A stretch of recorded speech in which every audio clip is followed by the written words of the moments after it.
So, Charlie, how's your New Year been so far? It's fine. Yeah, I feel like you seemed a little upset over the past week. There was some happenings via text and messaging that you kind of underestimated me here. I'm a little upset.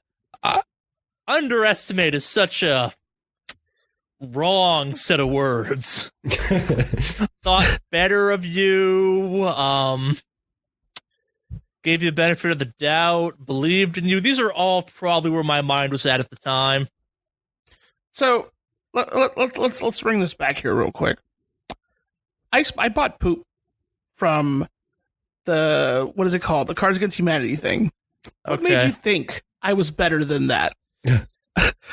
I always forget that you're in the same league as certain other people I make fun of a lot. So, no, fair. Yeah, I shouldn't think better. Yeah. I also, let's see. I still bring up the Matrix Online, and you thought I wouldn't drag this joke to the ground? Oh, don't worry, Charlie. You'll learn. This is the year of hindsight, because it's 2020, Charlie. Yeah, mine's not yet. Damn it! I got nothing this week. It's not landing either. Sandbagging you at every turn, Alex. This is my new tactic. Everything you pop up thinks I'll be funny. It's like, no, fucker, slap. This is your punishment, Alex. Strangely, it's working. I don't like it. So, yep. I've tried the stick. I've tried the carrot. And now we're doing the stonewall, fucker. Welcome to 2020, motherfucker. Year of sandbag tactics. You got puns. I'm just going to let them hit against me like the majestic sand wall I am. This ain't no levee. It's fucking sand. You know what happens when those bags break? Sandbar. And then it's going nowhere. Because not even you can move me when I become wet sand in the way of your shit tier humor garbage. I look forward to trying. It's gotta be a fun year, motherfucker. Buckle up for sandbag. I'd say I'm coming out swinging, but I'm doing the exact opposite. You're just coming out sloshing? Coming out stationary and immovable. Coming out, arms folded. Feet firmly planted. Just got some good heel traction going on. Just sumo stance.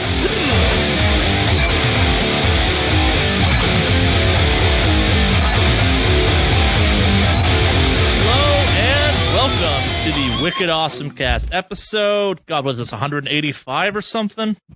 Yep, 185. 185. The first podcast of the year of our Lord 2020, our Lord being Satan or something like that. But praise Satan? I guess. Magusta Lakens.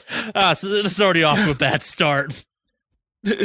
I'm just like, I'm tense, or I'm just waiting to have to like deflect more shitty Alex 2020 jokes. Just like prepared, like octopus arms in the air, just like, they're coming. I know they're coming.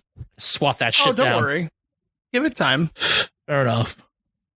Yes, welcome. As always, I am Mordak Undivided, a.k.a. Charlie, joined by Alex, a.k.a. Mave Online, and Henry, a.k.a. Nomad Har, a.k.a. Kraken Zero, a.k.a.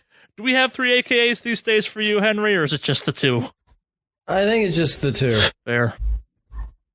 Got lost in my AKAs. Welcome to the Wicked Awesomecast, a podcast about video games, as it shall remain in the year 2020. Despite common rumors, we have not become a food podcast, despite certain members of the podcast's best efforts. We left that behind in the last decade. No, we haven't. We just haven't been anywhere weird for food lately. That's true. Fuck, me and Jen watched a documentary on ramen before I recorded this podcast, and I'm just sitting here being like, why the fuck am I at this podcast? I could be eating ramen right fucking now. Is it 10:40 in the morning? Sure, but like, you know what sounds good? Thick pork broth stew. Yes, it does. I do like a good ramen. I do. I definitely, the best place I like to go to is the one down in Studio City. How does that work with your whole vegetarianness? Like, they have a vegetarian one. Does it get like the good thickness, or is it still kind of They just use a different style of broth. fair? I mean, I make vegetable soups all the time. Yes, like, no, that's the thing. Like, it's the vegetable stew that step up from the stew to the stew thickness, I guess. That's always been harder in my mind to achieve without a more protein-based stock, but I suppose you can get there. I mean, it's not a big deal, really. And that ramen place down there, they have like 3 or 4 vegetarian ramens, which are very good. The one nearest to me is actually kind of blah. It's like the noodles are just kind of and they just don't really offer that many options. Yeah, but the one down in Studio City, I can't even remember the name of it. That one's super good. Yeah. This is not a podcast yummy. about ramen, despite our best efforts. But anyways. Yeah.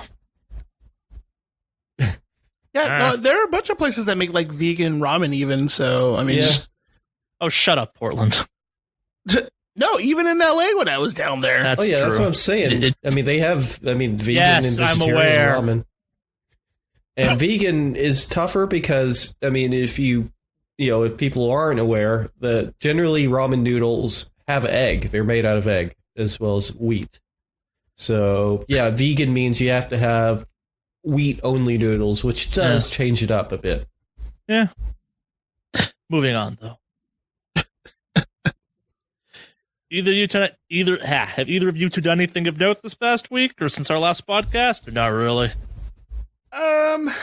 Well, let's see. I can talk about a few things. So house update stuff. We started packing, so that's cool. We have I think we get the keys on the 24th, assuming barring any weird issues. So that'll be fun. I've already been scoping out internet because, of course, and man, like it'll be nice going to full gigabit, assuming everything works well. So we'll see how it goes, but I am very, very excited for that and setting up my own little game room and things like that. What else? Oh, so for a few days I ate only potatoes just to kind of cleanse my palate, if you will. That sounds like a nightmare. It was a fucking nightmare, dude. Like there's,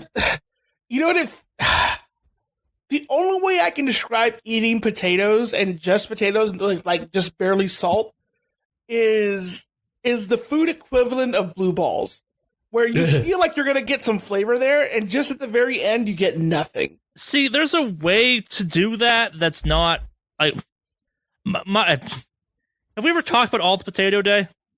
The all potato day? All the potato day.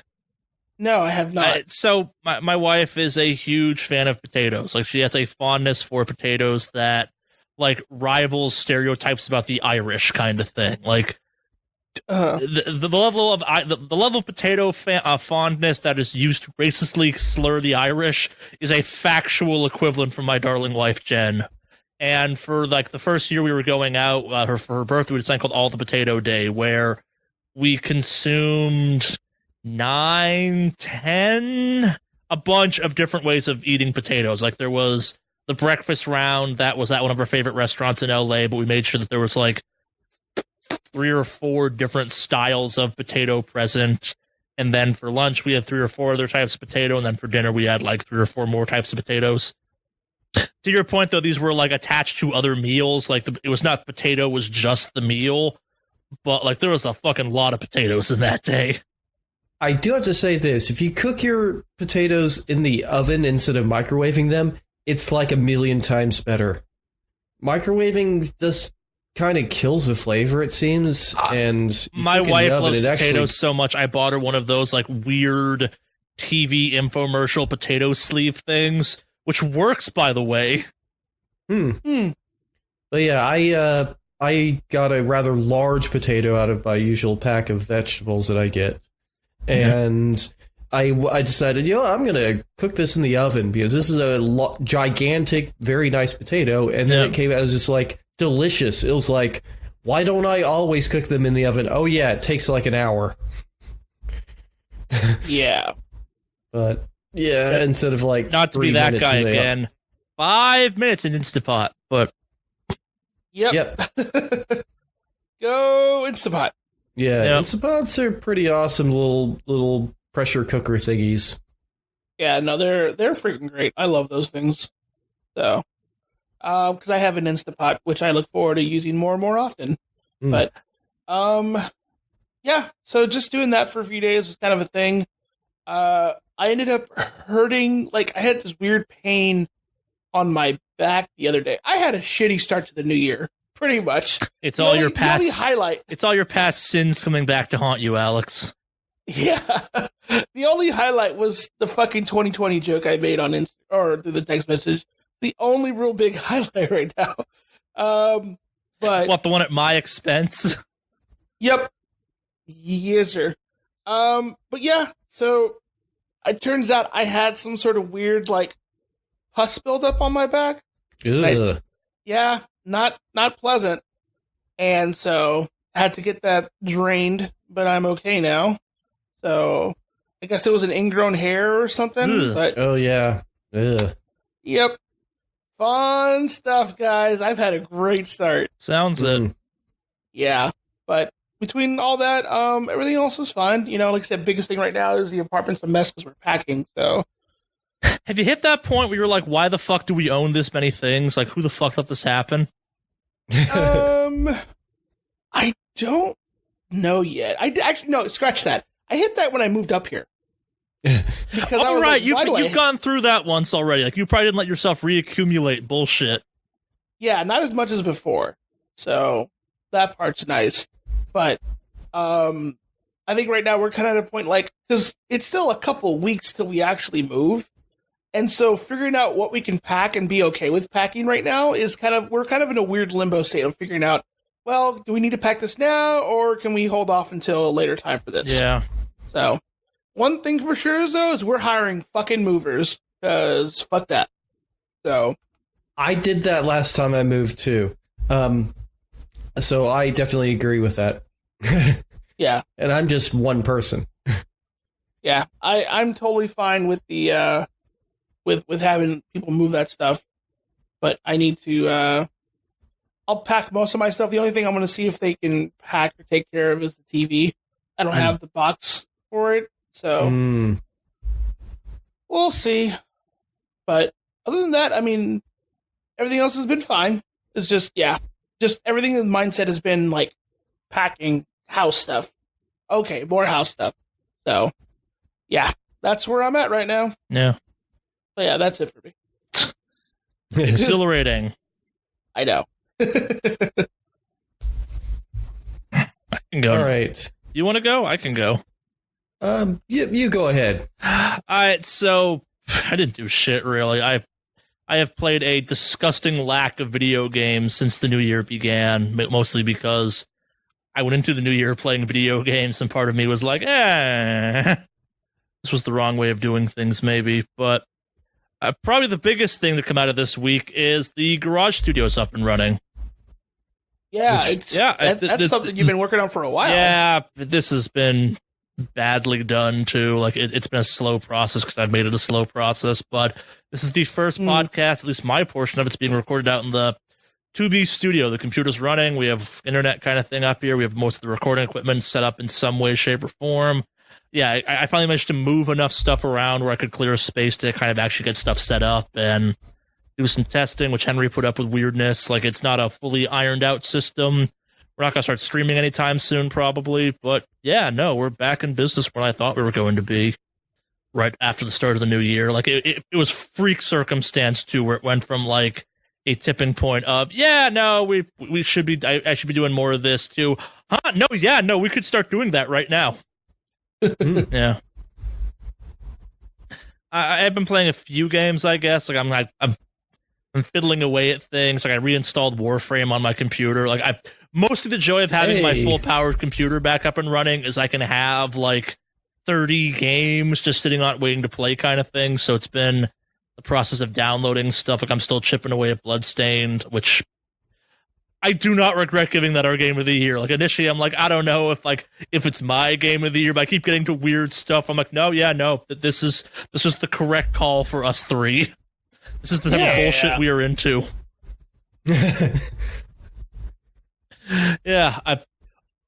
So actually, probably this is not like gaming necessarily in the mainstream of things, but I have been in the GOG Galaxy 2.0 beta for a while, and on my laptop it really wasn't a big deal because I only had like 3 or 4 games installed at any given time. But now that I have my computer back and I have just a shit ton of games installed for no reason, it's really cool using that thing to manage all my games. So, Epic bad? No? But yeah, Epic's still bad. No. Yeah, but I think it's very. I mean, that's the thing. It's like having one launcher for, especially if you have a lot of games on each of the launcher, each of the different launchers, but having one that can kind of at least somewhat unify them. That's kind of nice, to be honest. I think it's a great idea.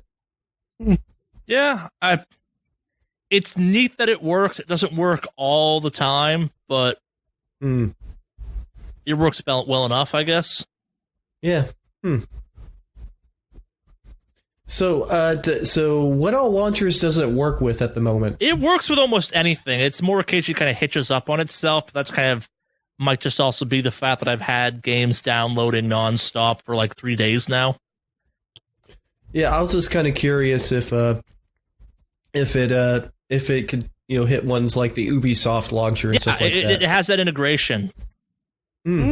Also, like, remember, half of Ubisoft's games aren't being done via that launcher. They're being done by someone else, and then you have to log into it to launch it, but you're not launching through the Ubisoft thing.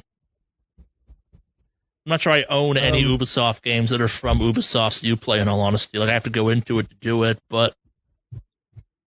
Surprised you don't have any Ubisoft or Uplay games, actually. I definitely have several Uplay games. Like the Division, which I bought at the Epic Store, I have to launch it through the Epic Store still. It's like, oh yeah, I have to check it against the Uplay Store, but yeah. Well, it's really weird is when like you launch it on Steam and then it launches the Ubisoft launcher, and it's like, okay. Yeah. But yeah, I mainly have just a bunch of Assassin's Creed games on it, and then like a few other things like Watch Dogs. Yeah.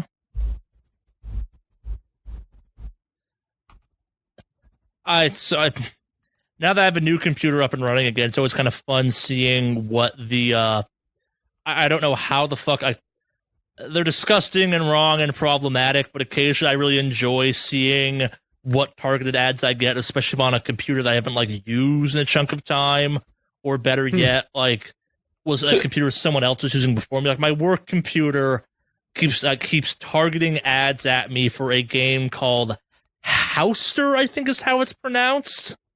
And it has all the signs of being one of those like shitty mobile game kind of things. But as best I can tell, it's a horse dating game of the sexy variety. Yeah, that's a hard fucking pass for me. Yeah, me too, but it's one of those ones where I'm like, I know what I look up at work. It's mostly like part numbers and things. What the fuck was the person that had my computer prior to me looking up?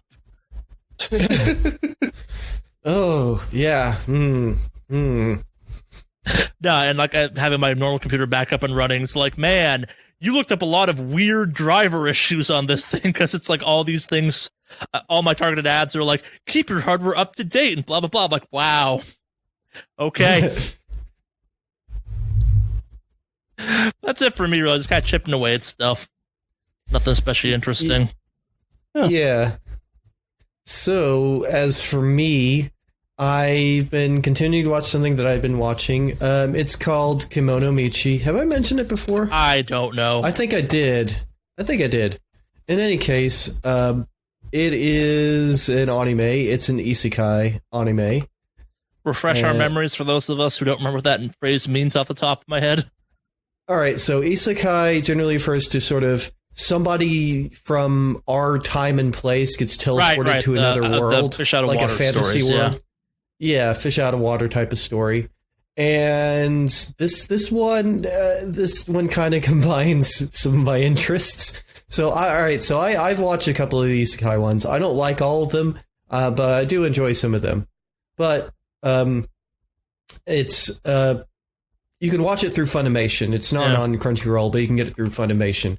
But it's about a pro wrestler that ends up in another world, and he's ridiculous and amazing. He's also has this thing for animals. That's kind of his gimmick, but also for real, like he's into animals, like super into animals. It kind of gets kind of far like that, like you might expect, but never in a gross, like kind of sexual way.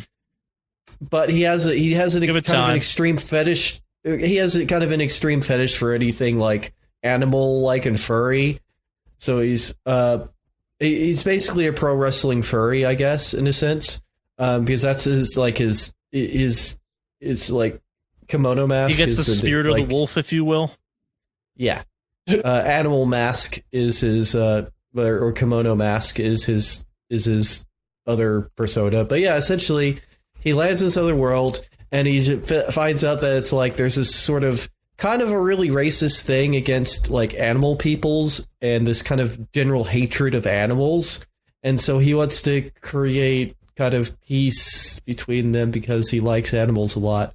He also like, there's a lot of, sort of your sort of cat people, with, girls with cat ears and just also just animal beast men, like super muscly animal beast men.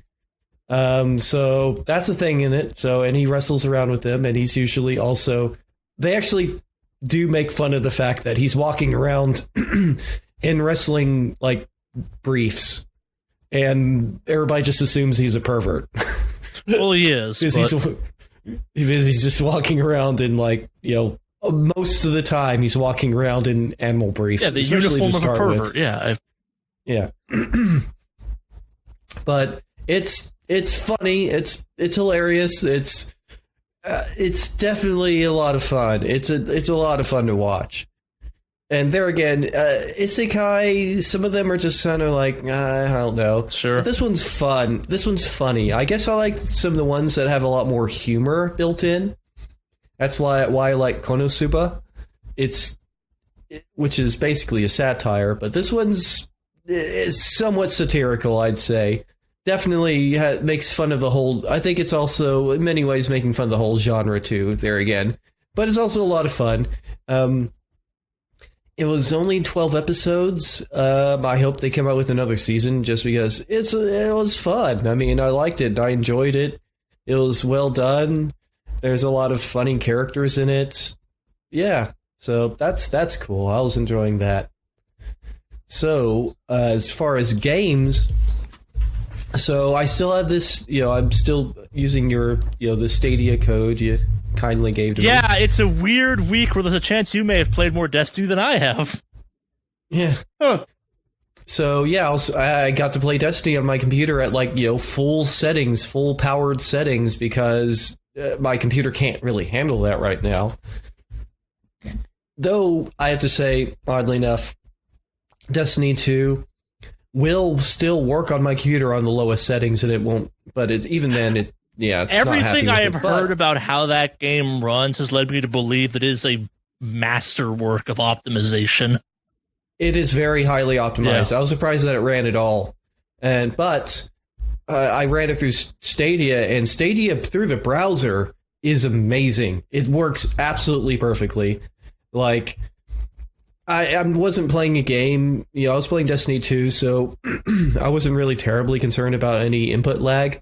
But I have really good internet here, so that's at my apartment, so it works amazingly well. It's just perfect at all times. Never had any hiccups or problems. I was just playing keyboard and mouse because that's usually what I prefer for FPSs, and so it worked amazingly well, just perfectly. But also, still, I'm pretty sure I won't continue this because. I mean, it's like once I get any sort of a better video card, I probably would never use it again because the phone version is kind of bleh. And as far as what you mentioned, the Chromecast version also appears to be bleh. And so, and the thing is like my phone screen is too small for me to really want to play something like Destiny 2 on it. I feel like I'd be terrible at it. Yeah, it's a weird world where the browser version works defendably well, but then you're like, but I could just be playing on a PC. Yeah. And there again, like, I am playing it on my PC now, but that's only because I don't have a video card good enough. So I don't know who this is for, is what it gets down to. I seriously don't know who Stadia is for, because if you are type of person who likes games like Destiny 2, you probably already have a pretty hoss system. Yeah. And to use Stadia well, as I learned, you have to have good internet, because if you have internet like what I got, out in the boonies at my parents' place, was definitely, you can't run it. You just literally can't run it at all. It won't even start. It just tells me my connection sucks. That's it. Yeah. So I guess maybe it's for somebody maybe that doesn't have a good computer but still wants to play some AAA games, like PC style games. I mean, I could see that. I mean, it's not too bad a price, especially, I mean, if you have nothing but maybe like a cheap laptop or just like a really cheap desktop that can't really run the game. I guess. I don't know. I don't know. I'm not sure who this is for. And I'd be surprised if Stadia really sticks around as a system for that long. Yeah. Yeah. So, but I mean, for the moment, it's great. Playing Destiny 2 on it mainly. I'll probably get around maybe to also trying out the Tomb Raider game that's free bundled in with it. I'm definitely not going to buy any games on it. I'll say that, because I'm probably just, after the 3 months, I'm probably just going to let it lapse. I don't see myself keeping it. But, yep. So that was kind of, I mean, I've been continuing to play KOF All-Star just because the game throws rubies at you. It just throws its in-game kind of currency at you for nothing if you just play the game. So might as well. And yeah, I like side-scrolling beat-em-ups. Yeah. So yeah. And I will make this of note because I'll be watching it. The AGDQ proper starts today, actually. We're recording this on a Sunday, but it's going to be all this week. So worth watching this. The AGDQ it's supporting the Prevent Cancer Foundation, which is a pretty good foundation that is into sort of prevention and treatment and early detection. And so I've always enjoyed AGDQ. I mean, not like every single game, but definitely there's several fun runs that I like to watch, and they do vet them, especially at this point. They vet them very carefully because they need people that are, well, not only good at the game, but also are just reliable, have been streaming, and you know that they know how to sort of interact and explain what they're doing, and have a good couch to help explain things as well whenever they're kind of too busy with the game itself or they have to concentrate. So it's entertaining, it's fun. I personally prefer watching people good at games play. Like, I don't really tend to watch Let's Play type people. Only one person I watch does Let's Plays, but he's even like, that's Macaw, who I'm going to mention a bit later, but yeah, Macaw, but only because A, he gets really obscure games, but B, he's also really good at video games. Like, he's proper good, can 1cc several arcade games. So, but yeah, I like AGDQ. I like the GDQs in general because it is highly skilled play. I'm not a big fan of Let's Play, but I definitely dig highly skilled play, and that's what you get. But sure, it's all for a good cause. So I think that's, tune in and check it out. Mm-hmm. But yeah, that's kind of all I have to say. Yeah. So, news? Yes, yeah. News.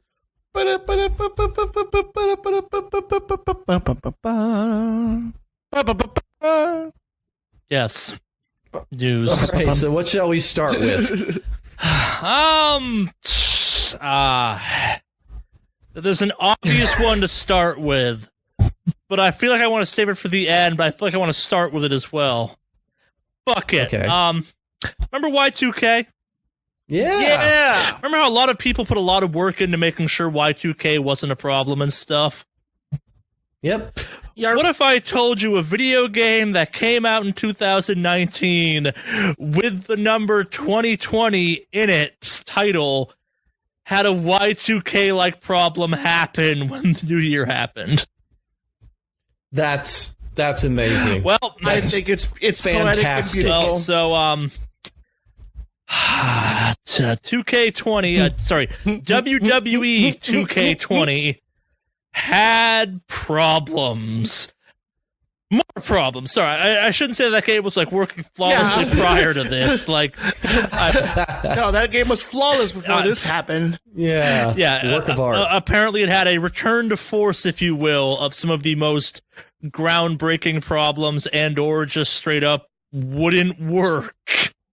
So what would happen is it would flat out crash. Yep. With this bug, so when you try to launch it, it would just crash and go back to the PS4 screen or whatever it was. But you could like get to the menu, but if you choose anything, it just crashes after that. Like any game mode. So none of the game modes are working. And it wasn't like this was like a isolated to one person situation. This was a pretty well documented across the board situation. So much so that they tweeted about it and told people to run the update so they could fix it. Yeah. Yep. So well done. Nice job. That's what happens when you decide to get rid of the developer that had been making literally every previous version. So it gets crazier. So because I looked into the story more because I thought it was fascinating, I learned some things. And part of the story there is that the Ukes, the people that used to make the games, got kicked off because Ukes got out there and was like, yo, we would like to make better wrestling games than 2K is letting us. I'm sure it's not a one caused the other, but the timing around Ukes getting out there and saying, we could make these way fucking better if they'd let us, seems a little bit suspect. But yeah, starting off the year strong. Well done. It's the best. Yes. And I love the fact that it was this game in particular because the name had 2020 in it, which allowed me to create a beautiful, beautiful joke on the internet for Charlie. It kicked the year off just right. It's the best. Sure. They should have seen it coming, but you know what they say. Hindsight's 2020, right, guys? Yeah, hindsight may be 2020, but the gaming industry raked in 120.1 billion in 2019. Apparently, sorry, I should amend my comment. The interactive media industry, so gaming and the kind of gaming related, if you will, racked up 120.1 billion. That's billion with a B, not million with an M or T or trillion kind of thing. That's the big one. The one that matters now, if you care. So interesting to look at here, but of all that money, like free to play accounts for $4 out of every $5 generated in that money. Well, so kind of holy shit. That's huge. So of that 120, we'll call it 110, give or take a couple million probably, were in kind of freemium and mobile stuff. Yeah. So, yeah, freemium is obviously a model that works a lot. Holy crap. So, for reference, of that 120.1 billion, Fortnite was 1.8 billion of it. Yeah. Yeah. And I would say Fortnite actually does free-to-play right. Sure. That's not me casting judgment. I'm just saying, like, if you're trying to break down where that money comes from, that's what you're looking at. Yeah. Yeah, I mean, there again, it's like, it's one of the games, Fortnite's one of the games where pretty much the only thing you can buy is just, stuff to spruce up your character. You can only buy character customization stuff. You can't really by advantage in the game. Like, so I think that's the way to do it. But as we all know, Henry, Fortnite is for children and should be treated as such. Yeah. But Destiny 2 is for big boys. So kind of let's use that as a jumping off point. So the list of the biggest games of 2019 for Steam came out, and only 2 of those games that were the biggest, that were the platinum selling games of Steam, if you will, in the year 2019, actually fucking came out in 2019. They are. Yeah, I noticed that too, because I went to I checked out the best of 2019 Yeah, so stuff. I initially kind of waved this off as whatever, and I dug into it. But so, of the top 12 games of 2019, which are, according to Steam, from kind of gross revenue, it is Elder Scrolls Online, Grand Theft Auto 5, Destiny 2, Battlegrounds, Warframe, Rainbow Six Siege, Sekiro, Civilization, Monster Hunter World, Dota, Operation Shattered Web for CSGO, and Total War 3 Kingdoms. Only Total War 3 Kingdoms and Sekiro came out this year. And then if you drop down to the second tier, the gold, it's Mordhau, Resident Evil, Jedi Fallen Order, and Resident Evil 5 are, I think, the only games that came out this year. That's fucking amazing. Yeah. Silver has more stuff, obviously, because it's a little like the cost of entry is a little bit lower at that point. But if you've ever wondered why I'm occasionally kind of like not willing to base any of my opinions about what's hot off Steam, this is fucking why. Out of 24 games, like 6 of them, so only a quarter came out this year, or came out last year, I should say. Mm-hmm. Not a bad thing necessarily, just kind of okay. Yeah, it's interesting that's the list. Well, but then so, again, I mean, I gotta remember that statistics based off of gross revenue kind of thing. So that means GTA 5 may not have sold any new copies this year, but those fucking shark cards did. Which kind of is our little transition point into Grand Theft Auto 5 is now on the Xbox Game Pass. If this seems weird to you, it should, because that's a full price game people still pay money for. But this is also them looking at it going, man, we make way more money if people just fucking throwing money at this game. Mm-hmm. Yeah, that's not surprising. I mean, if they're making good fucking money off of the shark packs, not surprising. It's more than enough. Not surprising at all. I'm just it's the when you talk about video games, it's occasionally I think useful to have some contextualization of Grand Theft Auto 5, despite being a game that came out, depending on how you measure time, a fucking long ass time ago, is still one of the most powerful games on the face of the planet. Mm-hmm. Yep. Yeah. I guess we're on the Steam topic, too. This is more just something I thought was kind of cool. If you have Dead Cells on Steam, you can now play the kind of previous versions of that game. You can roll back your version via Steam, which I thought was just kind of neat, because there does seem to be some divisiveness amongst the different versions of that game. Really? Yeah. Huh. Yeah.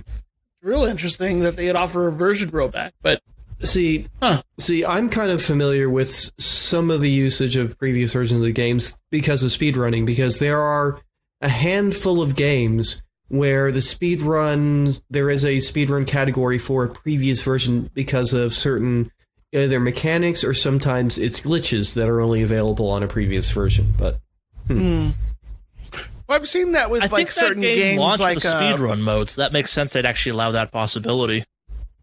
Yeah, it does have a speedrun mode where it times it.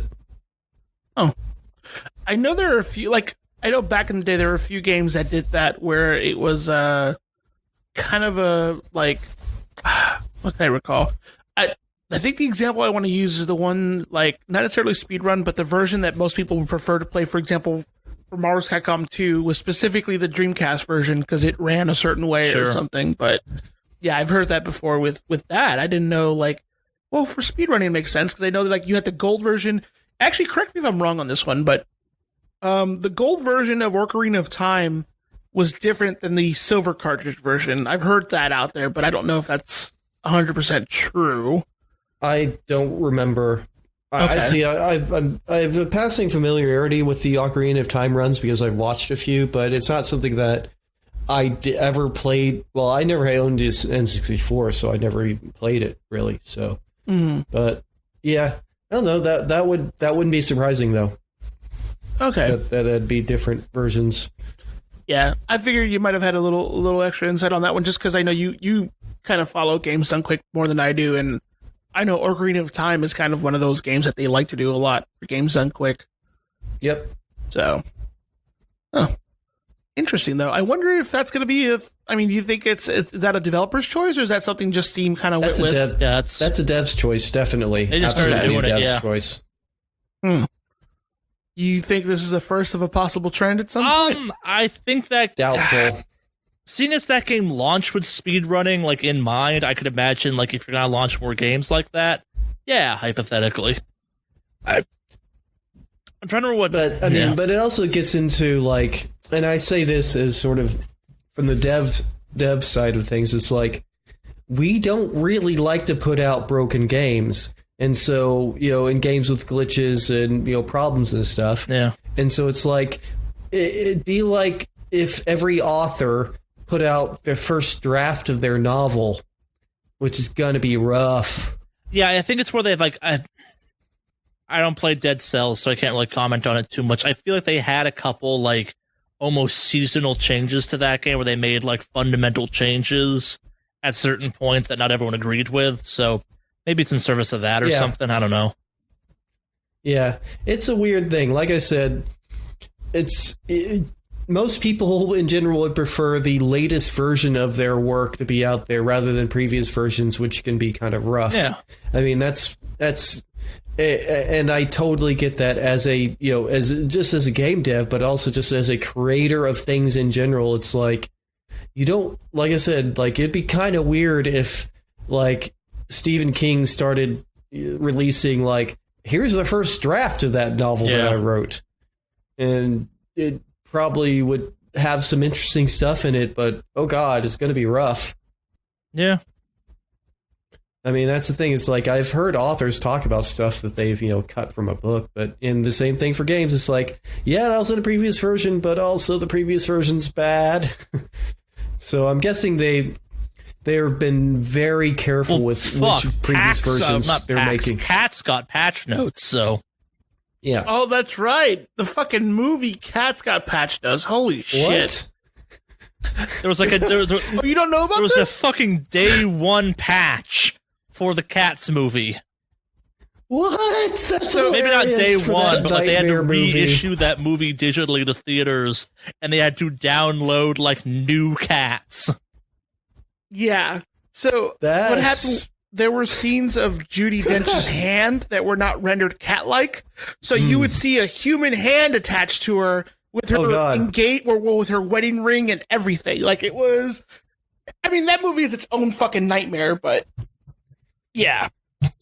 So, are we set in a world of patch notes now? Is that a thing? Well, like again, we are in the cyberpunk future. I made a lot of jokes about things, but like, no, we are in cyberpunk now. Like, movies get patch notes. We have World War III on the horizon. Fuck, like we are months away from shotgun arms. Yeah. Cybercrime is about to go through the fucking roof. Like, all the signs we are in cyberpunk are there. Like, there's a weird number of surveillance states. Like, VPNs are becoming more and more of an important thing. Like, hacking could be about to become way more powerful. Fuck, I'm in a garage that I'm wiring up to be like a gamer den thing. Like, all I need is just like a like dreadlocks made of Ethernet cables, and we're there, motherfuckers. Jack the fuck in. Yep.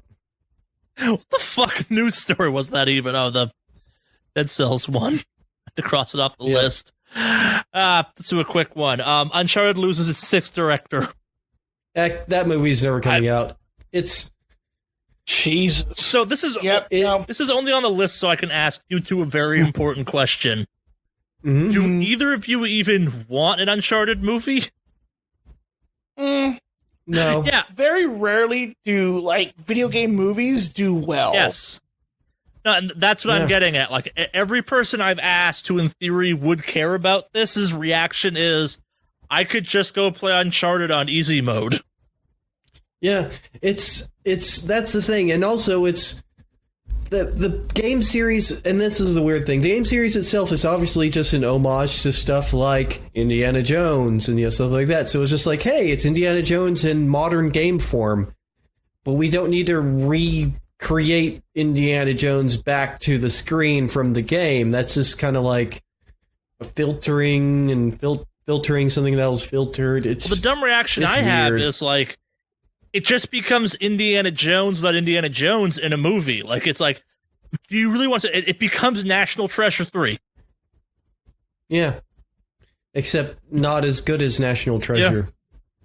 Yeah. Because, that had Nick Cage. I'm not sure good is necessarily the right word to describe that, but... Hey, you leave Nick Cage alone. My wife fucking loves those movies, so I have seen them recently. They're fun. They're not good. Yeah. No, but I don't think anybody's really claiming that they're good. No one is. I will say, though, I secretly think U-Bowl is in the shadows taking out all these directors until they're like, well, there's only one other person who will take the role, and his name is U-Bowl. He just runs up and like fucking cold clocks them to death or something. Yeah. Well, we know he can box, so challenge those people. It's questionable.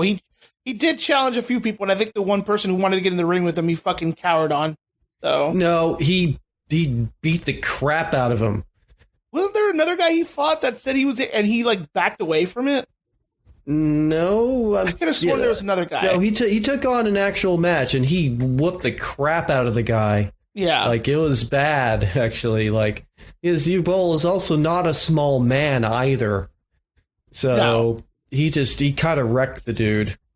But anyways, enough on the updates on U-Bowl. Hang on, I'm looking up. Oh, okay, I'll find a little bit of UA Bowl trivia. When do you think the last UA Bowl movie came out? Probably last year. 2016, but that's still more recent than I thought it was going to be. All right, so the man, and this is what he's known for, he is a magic man when it comes to getting funding for a movie. That's actually what he's more known for than anything. Like, he's just able to create money out of nothing, it seems like funding for movies. He just knows every avenue and every good person to ask to make movies. And because of the way he does them, he ends up making a crap ton of profit off of every movie he's ever made. He made 3 Blood Rain movies. Yeah. I thought there was only 1. Oh, yeah. There's 3. The only good movie I've seen that he came out with that's actually enjoyable is the one he made for Postal. That was actually really good. I would say watch that one because it's funny. It seems like it's the only movie he had fun with, that he got to kind of do whatever the heck he wanted. And it's just like, and he even appears in it kind of making fun of himself. So yeah, it's that, but everything else was just a cash grab. Postal seemed like he actually got a chance to have a little fun with it because it wasn't a serious movie at all. But anyways, that's the most anyone's talked about UA Bowl on a podcast in years. Yeah. Speaking of weird things happening in Europe, I guess, Ragnarok acquires Rune 2 assets, and the source code may legal ongoing saga, if you will. Henry, you've been following this one closer than I have. You want to get us more up to speed on this? All right, so for those that are just tuning in and aren't aware of what happened is, all right, so Human Head Studios is a studio that created Rune 2, but immediately after they released the game, they said, all right, we're closing the studio, which was a huge surprise to their publisher, Ragnarok, who literally they found out on Twitter. They're like, what? You're what? Closing? We had long-term plans to support this game. And so it's been an ongoing legal battle because of that, because previously Human Head was not giving them access to the source code and the assets, which they would have to have if they're going to be able to patch it and support it. And so, but now they've gotten a singular hard drive containing the assets and source code that they need. I just imagine, I know it's not true, they're like taping the hard drive to a brick and throwing it through a window. Yeah, it is weird. And yeah, it is. This is, like I said, it's bizarre because, Human Head did not tell Ragnarok they had any plans on closing the studio. Ragnarok was just like, what? Really? Yeah, and I'm pretty sure it was that they found out when Human Head announced it on Twitter, and they saw Twitter and they're like, what? Explain. Yeah, so, but this isn't over. It's going to continue because there's weird things all over this, because there's rights issues still to deal with, and I imagine this is going to stretch on a bit longer. So, yeah, but that's an update. They've got a hard drive. Not even a right hard drive, just a hard drive. Yeah. So, yep. I enjoy the mental image of it just having the words like "totally not full of porn" written on it on Sharpie or something like that, where it's like, yeah, it's technically what you want, but also we put a bunch of weird shit on it too to make it weird for you. Yep. We put the aforementioned horse dating game on it. Rather than give you the code outright, we gave you an entire second game. That's just weird. At the same time, Super Hut continues to be Super Hut, if you will. It netted over $2 million over the holiday. No doubt due to the sales, I guess, for VR were insane this holiday season across the board. Which is kind of interesting because, I mean, we truly seem to seem to be getting into the day and age where VR is a more normal consumer thing. Oh no, I can solve this mystery for you in 3 words, Alex. Henry? Sorry, Henry. Yes, my bad. So? Half-Life Alexa. Sorry, Alex. Have your friend. I guess Alex, my bad. My brain is malfunctioning today. That's what you get for stonewalling. You don't resist so much. I must continue to stand back. All my will. Yeah, I don't know. There's no other reason than a bunch of people now have reason to buy VR, or like all the holdouts that were like, man, I don't care, and they're like, oh, but I have to play that new Far Cry, that new Half-Life. No, you don't. No, I do. I have to play that game because I'm part of the PC master race. Okay. Mm-hmm. But, yeah. Interesting. I figured... So I'm looking at this, and it's specifically the VR version of it. It's not like it's you buy the normal one and you get the VR version as part of it. Yeah. It's very much specifically the VR version. Well, yeah, because all of us that are going to buy Super Hut normal bought Super Hut. It's the, like, I have this fucking VR headset now waiting for Half-Life. What do I play? Super Hut's real good. Okay, I'll buy Super Hut. Mm-hmm. Which is interesting because there is usually, like, with a lot of the games that I picked up, the VR version just kind of comes bundled with them. But I'm guessing a lot of that was bought maybe over the Oculus store. Yeah. And so it would just be just the VR version.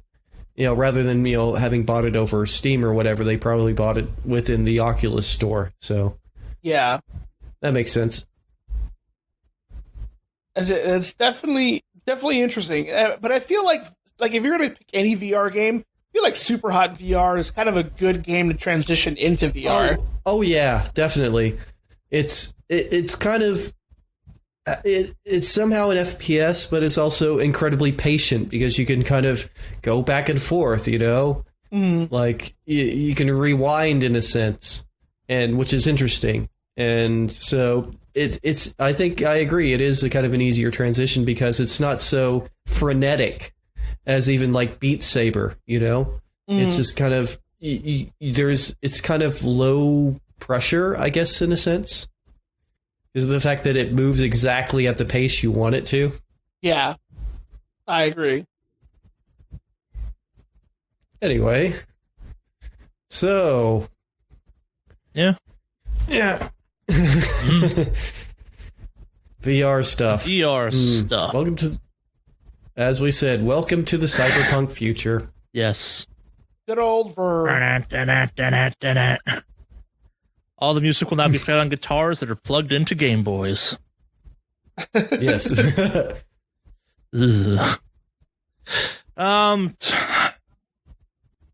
Yeah, speaking of cyberpunk, fucking CD Projekt Red finally came to terms with the owner of with the author of The Witcher. I'm gonna butcher his name. No, I'm not gonna butcher his name. I'm just gonna say the author of The Witcher because there's no way in hell I pronounced that one right. There's a Z and a J in it. I'm just gonna nope on that one.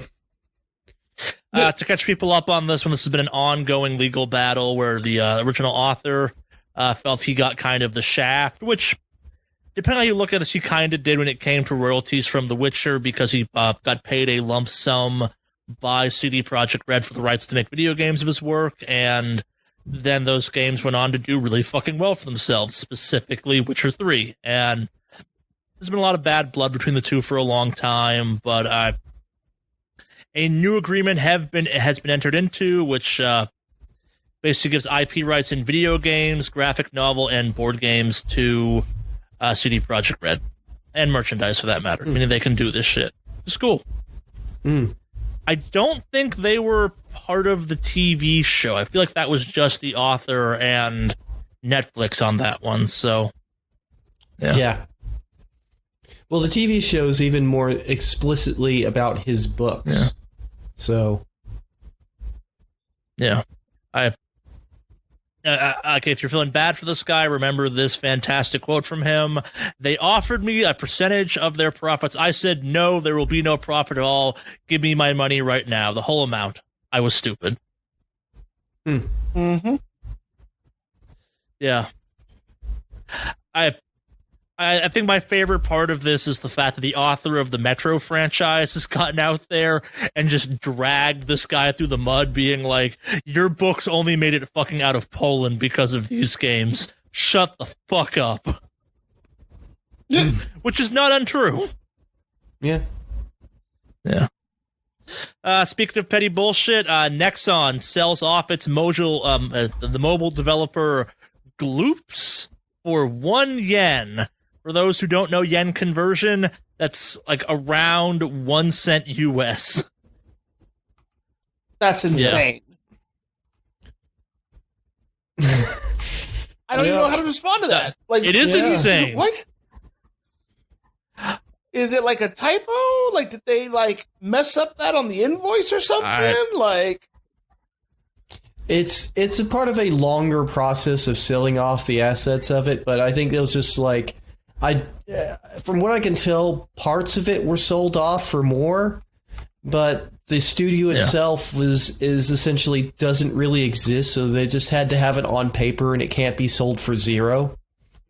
Yeah, so like for reference, Gloops was originally acquired by Nexon for 36.5 billion yen. Yeah, billion yen. That's $468 US, give or take, back in 2012. I think Henry's analysis is 100% correct, where you have to sell it for something, and they're selling the name basically at that point. Yep. And Gloops, that's not exactly a strong name that I'd want really associated with anything. So yeah. Well, yeah, I can so get like why for reference, Gloops had basically all of its development stuff transferred over to another entity called MyLoops in October 2019. That was then sold off for 500 million yen, roughly 4.6 billion. Still a bit of a loss, but like that's the actual sale. Yeah, but yeah, the name itself, yeah, they had to have something on paper saying that we don't want this anymore, and here you go. So 1 yen. Have it. I guess we're also on the topic of petty ass bullshit. We got some news from the team behind Bayonetta in a true bite the hand that feeds you move, if you will. How many of you are familiar with Hideki Kamiya? I know that guy. Yeah, how many of you know of his Twitter? I have not really checked out his Twitter. Yeah, same. His Twitter is fucking legit. He is out there just fucking like, in a good way or a bad way, he's just out there kind of fucking spitting fire on his Twitter. Like, he will ban you for no reason. He will call you out. Like, he will bait you into getting your ass banned, etc., etc. He is a motherfucker with a Twitter, if you will. And in many ways, it's an honor to find yourself mentioned on his Twitter, if you will. Like, in some ways, you've made it if he's calling your ass out and then banning you kind of thing. Like, you succeeded, if you will, in some troll tactics. But in true Kamiya fashion, he got out there and was shit-talking the Nintendo Switch's terrible menus. And he's not wrong. The Nintendo Switch does have fucking terrible menus. Yep. So, yeah, to quote Kamiya, he thinks that that menu is, and there's the quote, shit. This is a very Kamiya thing to get out there and say. Like, sure, Bayonetta 3 is being funded by Nintendo, and they're probably a big part of your bottom line right now, Kamiya, but yeah, do you. Okay, I'm looking at his Twitter now, and this is awesome. He posted a screenshot of a interaction he had with somebody and he's just like, ha, look at this idiot. That is fucking Kamiya. Oh, that's good. That is good. If you're not familiar with Hideki Kamiya's Twitter, but like want a good Twitter, go there. It's great. His English is not the best, which he does not apologize for, period. Like, makes a point of being like, fuck you all for not speaking Japanese. I do, which I gotta give him points for. Again, he is following one person. I think it's Platinum Games. We've got to talk about that Twitter in a while. It makes me happy. It's a great Twitter. Yeah, the fucker is just out there calling people idiots on his Twitter like there's no ramifications. It is some like late 90s game dev mentality, which is cool to see still out there. Maybe not great, but still you're like, yeah. Remember this was a weird industry, or weirder, at least. Okay, so I'm looking. All right, so he's following exactly one person. It's like a model. Yeah, that sounds right. There's a chance that one following changes from week to week, too. Oh, That's actually would be pretty neat. Yeah. He has a revolving spotlight. Yo, I'm following this bullshit this week. Kamiya, out! Last but not least on our list this week, we have some EVE Online news. Now, we're going to struggle to get through this some because, like with all EVE Online news, I'm going to say some words and they're going to sound insane. And then we're going to attempt to make them sound like they refer to normal people. But EVE Online, a game that has had rampant gambling baked into the game, multiple galactic conflicts, a Christmas event that resulted in ultimate troll tactics, and it has a kind of economy that it could be viewed as a semi-global one. Like, it has an economy that hypothetically could impact countries, and or has enough of an economy it could be its own country. It's kind of weird that way. Has a raffle system now. In 2016, they banned gambling and all forms from it after that whole war thing that happened that was funded by the great gambling dens of the EVE Online world. Mm-hmm. So, Henry, help me out on this one, because this one's confusing to me, at least. This is raffles from CCP, right? These are game dev-created raffle systems, yes? Yes. Okay. Yes.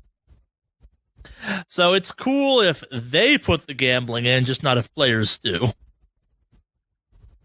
Okay, so that's how it works, basically. So tickets become available for a certain item and how much those tickets cost, et cetera, normal buy-in, if you will. And players can buy as many tickets as they like, and once all the tickets sold through, then the item can be purchased, and HyperNet chooses one ticket as the winner.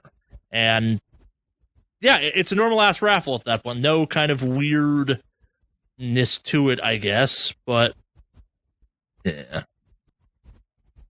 This seems weird. Yeah, well, also because it's likely going to get busted in multiple European countries. So, in case you're not aware, EVE Online the company that makes it is in Iceland. Yeah. And yeah, they're going to run into trouble with. I mean, that's the thing. It's like of all the places, like Europe's especially been cracking down on the whole gambling and games thing, loot boxes in particular, but. Yeah, this doesn't seem like this is going to last, or it's going to be, why? Just why? Well, so, and the only reason it would become a real-world concern, because this is only, you can only buy into this with in-game currency. But again, remember, this is EVE. Plex exists. We can measure how much things in EVE cost in real-world money. Like, this is how we get those fascinating, like, $500,000 space battles that happen and stuff. Yep. Yeah. And you can turn ISK into Plex, which means you can turn digital currency into real money. Mm-hmm. I think it's going to be next in line to be found as, basically actually finding evidence that has been used to launder money. I've assumed that's what keeps EVE going, is laundered money at this point. Like, it's like CSGO. It's not that popular. Yep. It's all about laundering money. Mm-hmm. That's it for news this week. We got some emails.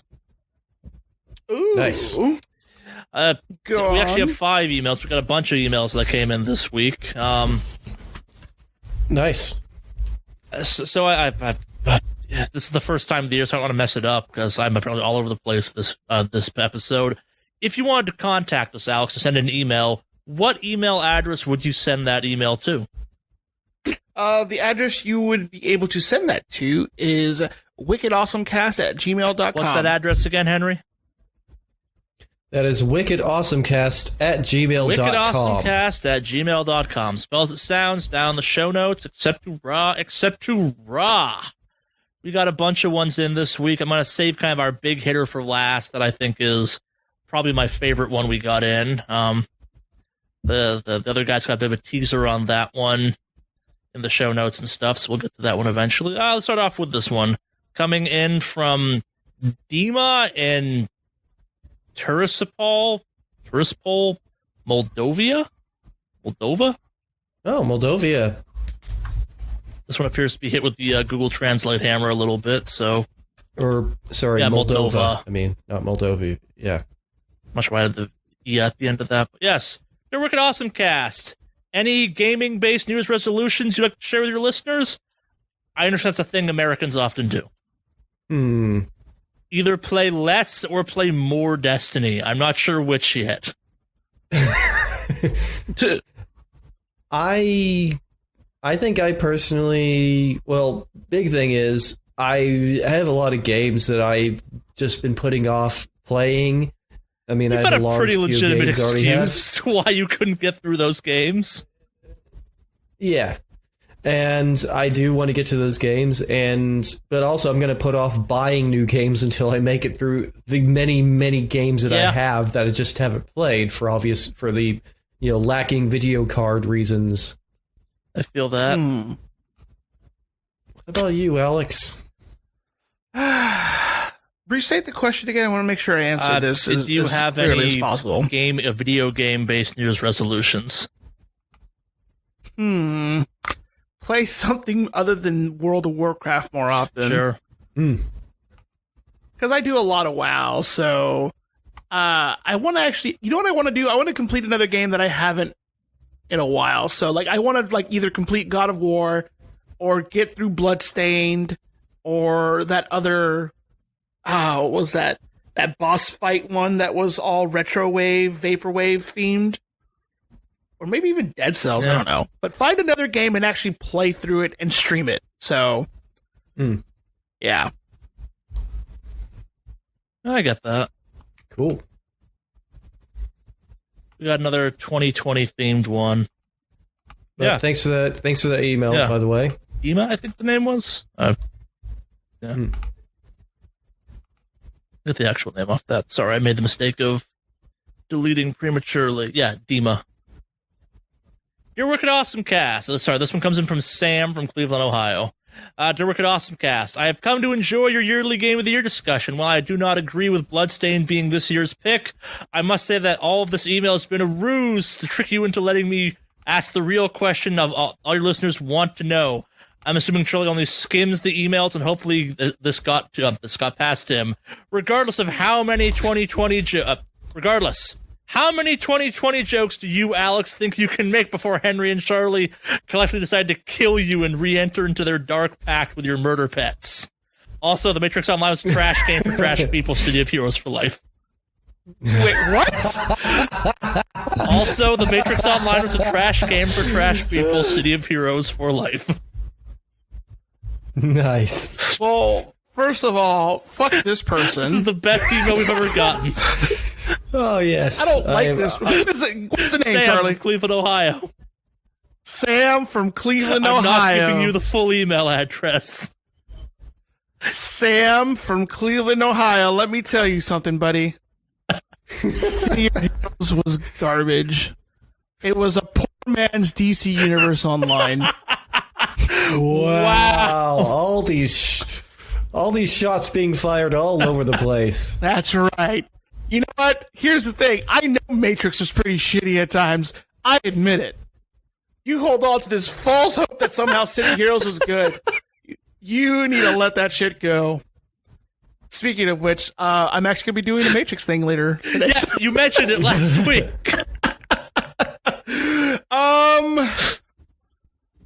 I was so caught up with the insult, I forgot the question. How many 2020 jokes do you think you can make for me and Henry kill you? I'm going to make out of so many. And or I'll re-enter find a way to into our fit one dark in. pact with your murder pets. Well, I don't know about the never murder pet ended. situation.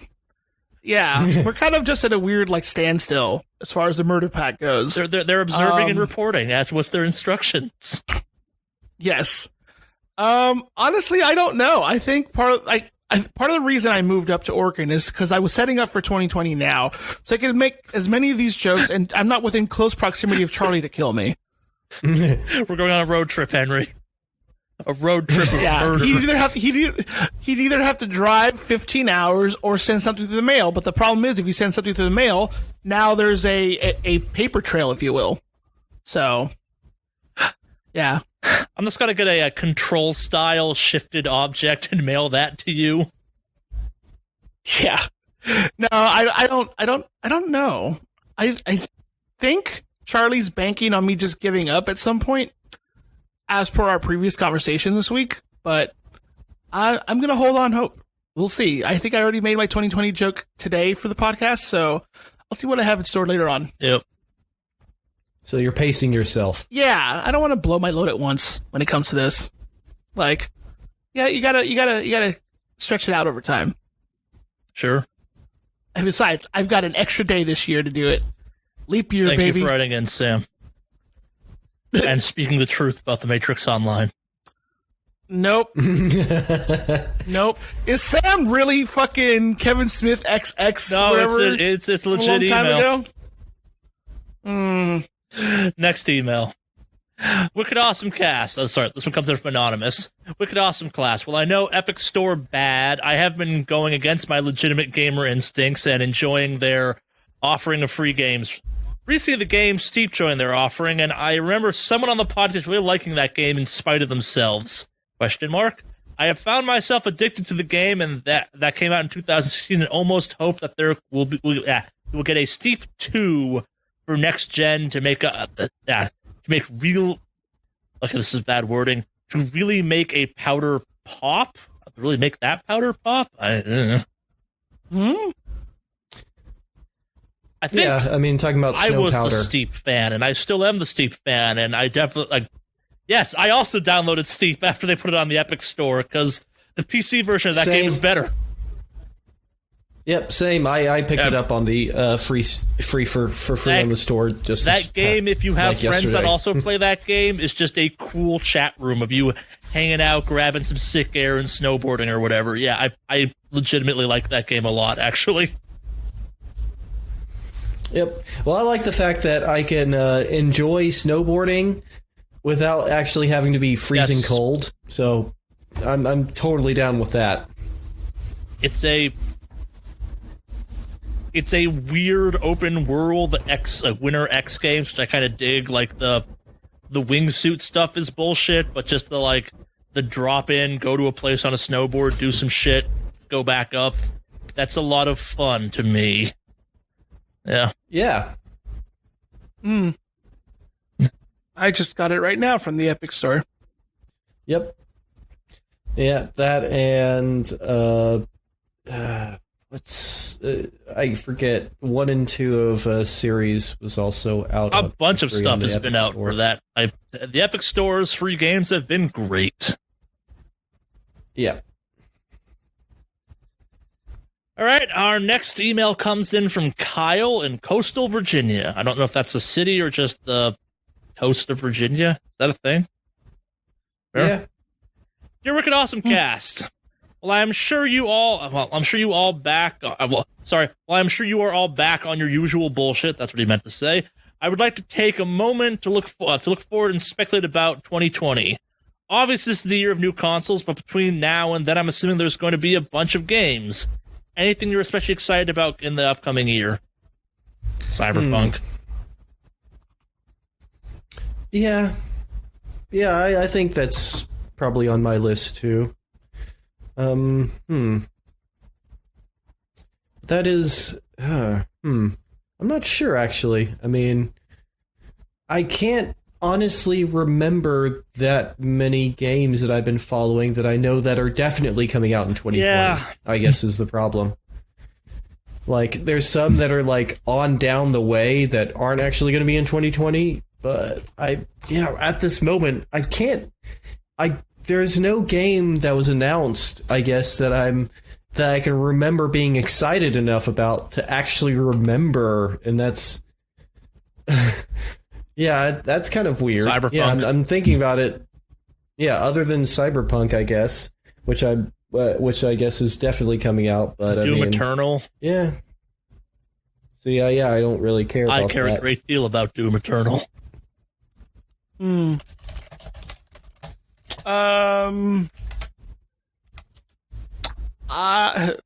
It's gonna be the obvious one, but I think I'm really excited for Shadowlands. Are you though? I am. BFA has been such a fucking train That's what I'm wreck getting of an at. Like, expansion. it's like, how many bad World of Warcraft expansions do you have to suffer through before it's like, I don't know, like, it's kind of a meme at this point because it's like every other expansion is garbage, and so we're currently on the garbage wing of the expansion, so the next one has to be really good. It's usually the pattern when it comes to this. Right, but I keep getting the impression that while, like, Legion was good, but also, like, maybe looking back, like, Legion is the lowest high point for, like, of recent memory. Like, it's not as good as other good things have been. I mean, there are certain parts of Legion that were really fucking good. But yeah, there are also downswings on it. But every expansion has their fair share of downswings, if you will. Like, even Wrath, which is phenomenally good, had some things that weren't exactly, like, good, if you will. But, yeah. So, plus, like, to be honest with you, like, I like the idea of doing raids in that game. That's part of the reason I play. I need to get you into Destiny raiding. I think you'd get a kick out of that. Yeah, I mean, I'd be down to give it a shot. I'm also intrigued by the rating system in Final Fantasy XIV, which I've watched some stuff on. I re-downloaded that. I'm gonna try and find a way to fucking play that in the next week, I think. Tempt that boss fight. Okay, now I'm looking at some titles, and I kind of forgot. So, all right, Spelunky 2. I'm looking forward to that. Are you a big Spelunky fan? Because, I've created skins for Spelunky, this does not surprise me. I'm just not sure I've ever asked you the question if you were a Spelunky fan before. Oh yeah, huge Spelunky fan, and yeah, I have at least 3 skins for the main character that I've put out just for people to download that are on the it's in the Spelunky forums on their kind of mega list. I have one that is Prinny, and that's probably my best one and probably the most popular one, the Prinny one. And then I have one that is Kid Drac, that actually I like pretty well too. And I have one that is Bub from Bubble Bobble. So yeah, big fan of that. I am interested in Watch Dogs Legion. I mentioned that before. I just think it's kind of a. See, I am so convinced that thing's gonna bomb, and maybe I'm not being fair. I think it is too. I think it might bomb as well, but I do think it's. I don't know. I like the idea. I like the concept. But yeah, outside of that, I mean, the Don't Nod's new game that they're coming out with. Let's see, what's the name of that? I can't remember the name of it. Do you remember the name of it? No, I don't remember the name of it. Oh, Tell Me Why. Yes, Tell Me Why. Yeah. So I'm looking forward to that because I don't know, like representation, and I think Don't Nod can make a good story. And it looks like they're putting a lot of time into this. And a new Senua's Saga, Hellblade 2. Yeah. That sounds interesting. Dreams comes out in February. I forgot about that. I personally am not excited for that game, but I do want to see what the greater gaming scape does with that game.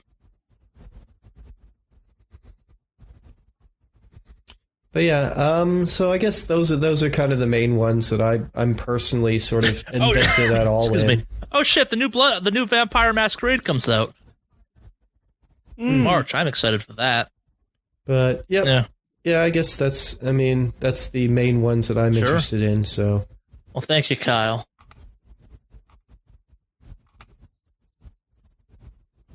All right, our last email comes in from one Nicholas out of Edmonton. I'm assuming that's somewhere in Canada, based on the nature of the email. Yeah, that's Canada. Wicked Awesomecast. How are you now? Good, and you?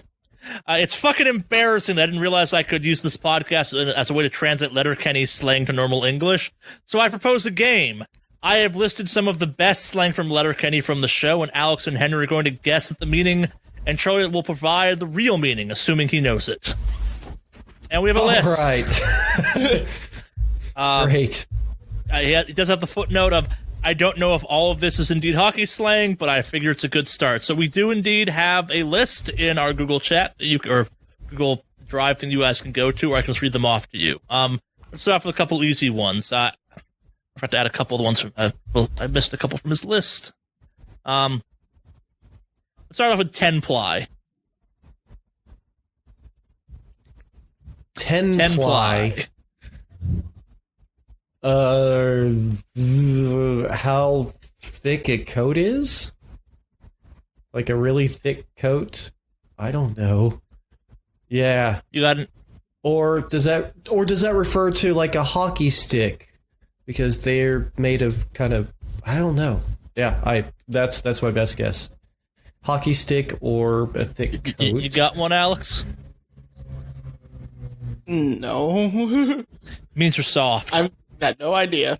It means, okay. 10-ply means you're super soft.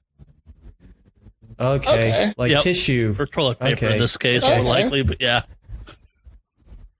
Let's go for an easy one. Biscuit. You crumble under pressure. Nope. Oh. Is that slang for the we got puck? one. Okay. Woo! Look, I should be keeping track on this one, but I'm not going to care enough. Let's go for another easy one. Puck bunny. Fangirl of hockey. Yep. Yeah, I'm going to agree. You guys are in the ballpark. I'll give you that one. That is a puck bunny. Yes, they're the hockey equivalent of groupies. Okay. Gordie Howe hat trick. The only sorry, go ahead. I knew who Gordie Howe is. He's like a Hall of Famer hockey player, but I have no idea what that means together. I know Gordie Howe's picture was used to catfish Mrs. Krabappel on The Simpsons. Oh, yeah. Yes. And I know they showed his stats at the end of the episode, but I don't remember anything other than that. Okay, so a Gordie Howe hat trick is a goal, an assist, and a fight all in one game. Oh, nice.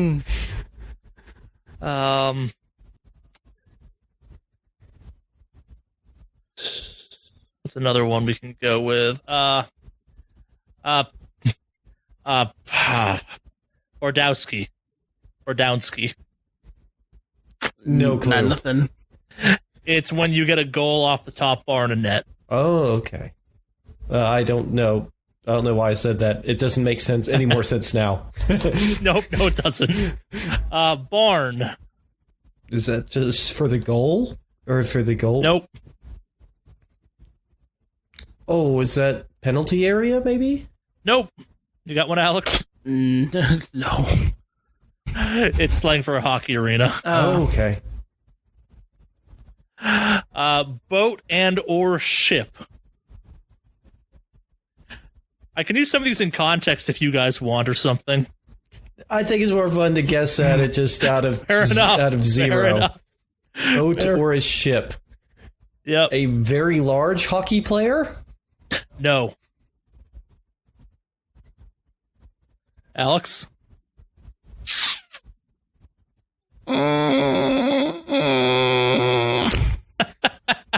Is that the penalty area? No. What is it?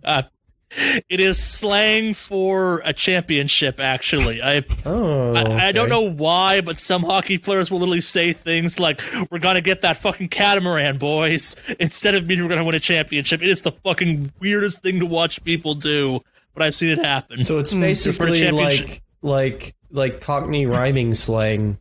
Yeah, it's championship, so people call it a ship. And then people take it farther, call it a boat, and then it's like, we're gonna fucking get that It's like, Letterkenny plays it up where it's like, we're gonna fucking get that Boston Whaler out there. We're gonna get, like, they just start listing boats at one point in slang for this. And I'm like, yeah, fair. No, I know what this means because I've seen fucking real ass hockey players do it. Another one, coast to coast.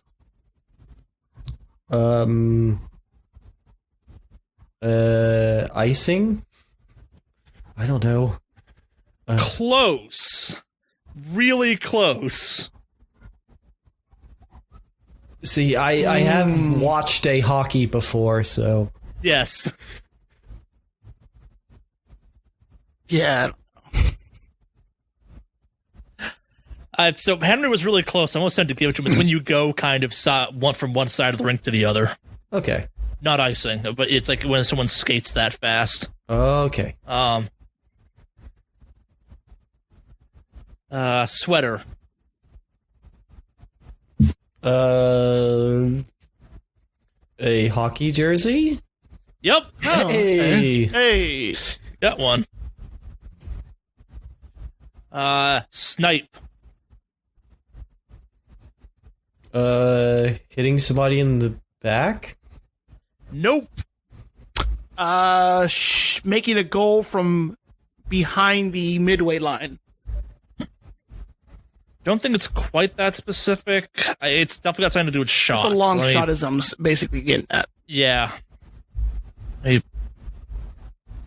consult the official ruling on that one. Yeah, I know it is kind of like an especially hard goal to make. Yeah, I'll give you a long shot kind of thing on it. Yep. Schmelt.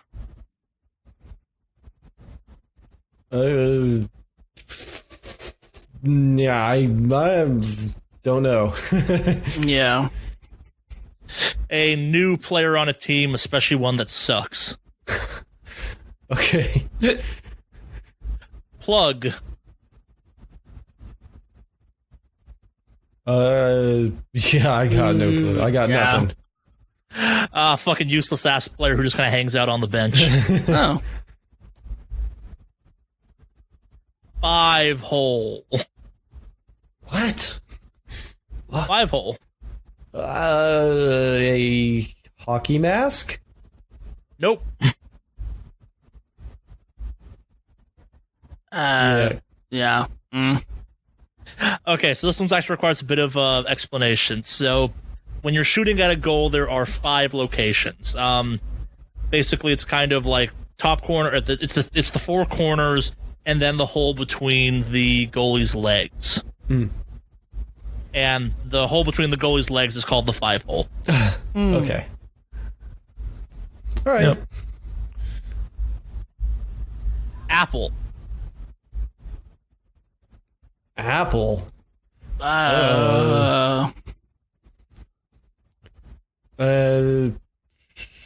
When he hits somebody in the head with the puck?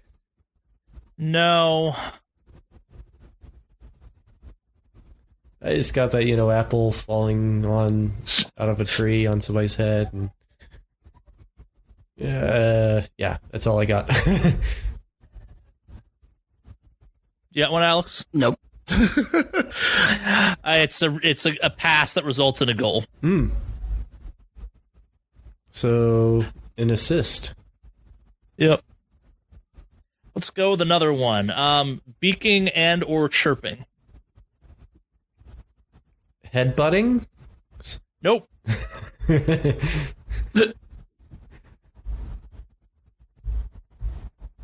on, Alex. What's the... I don't... Beaking and or chirping. Timeout or some sort of, change in the periods? Nope, it is on ice trash talk. It's typically used in sentences where, there's a fucking lot of chirping going on out there, boys. Gotcha. Okay. It's... Okay, that makes sense, actually. Yeah. Let's do 2 more. Dangles. I'll give you this one in context even, because it makes it make a little more sense. But sick fucking dangles out there, boys. That didn't help me at all.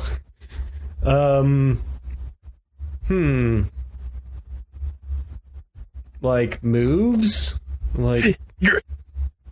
Yeah, you're close enough, I'll give it to you. It's slang for, really high-end, skillful, stick handling. Okay.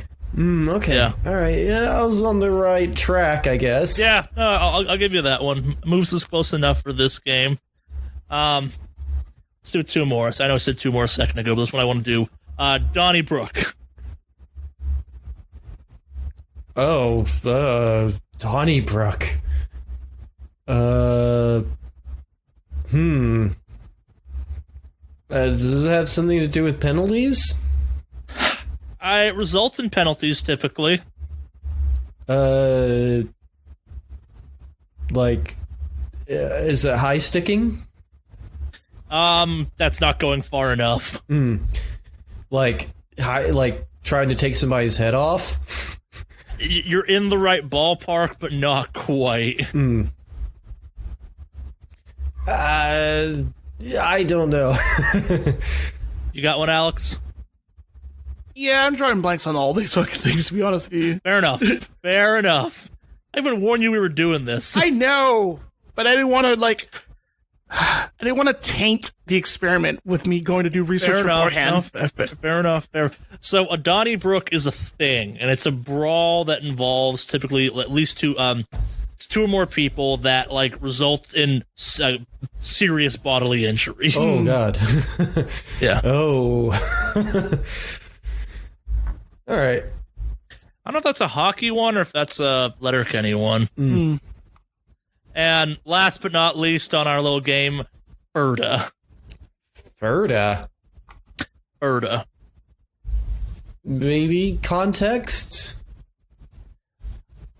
I don't know how to give this one context. Hang on. Let me think. Give me a sec. I'm trying to conjure up a thing from Letterkenny in my mind. All right, so we were doing sick line drills all day, Ferda.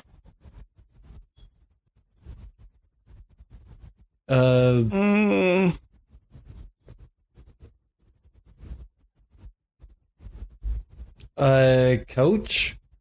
No, but close-ish. The captain? No, you're maybe not that close. Yeah. But it refers to a person? Yeah, but a more abstract concept. Abstract person? It's short for the boys or just for the. You can use this both. Okay. All right. Well, that was delightful. Yeah, you can hear it. I have heard it used both as just like, we were out doing blah, blah, blah, Ferda, and that means for the boys. And I've also used where it's like, we were out Ferda boys. It's like, wait, what? That's like saying for the boys. Yeah, Well, Nicholas, that's been your Letterkenny slang test, if you will. Woo! You honestly did better than I thought you were going to. I have watched a hockey before, so I have watched a hockey. One hockey, please. So as I've mentioned, like Oklahoma does actually have a semi-pro or lower rung hockey team. So. And I suspect a bunch of these phrases are aggressively Canadian. Yeah. Yeah, that too. But that was fun. Thank you. Yeah. Sick dangles, boys. Sick dangles. It just sounds dirty, doesn't it? It does. It does, doesn't it? Indeed. Well, that does it for emails this week, which means that more or less does it for this episode of the podcast. Again, you can get in contact us with us at wickedawesomecast@gmail.com, down in the show notes, etc. Anything y'all want to say before we get off the podcast and set this one to bed? No. Nothing that I can think of. I'll just mention that I am Kraken0, that's ZER0, on Instagram and Facebook. And I am Nomad Har on Twitch. I may or may not be streaming this week. I don't know. I haven't figured out if I have something I want to stream. But in any case, sure. But yeah, that's me on social media, on the internets. Well, okay. Who wants to close it out? I think Alex deserves the honor of closing it out this week with his 2020 vision on this one. I shall. Ladies and gentlemen. Cue the metal.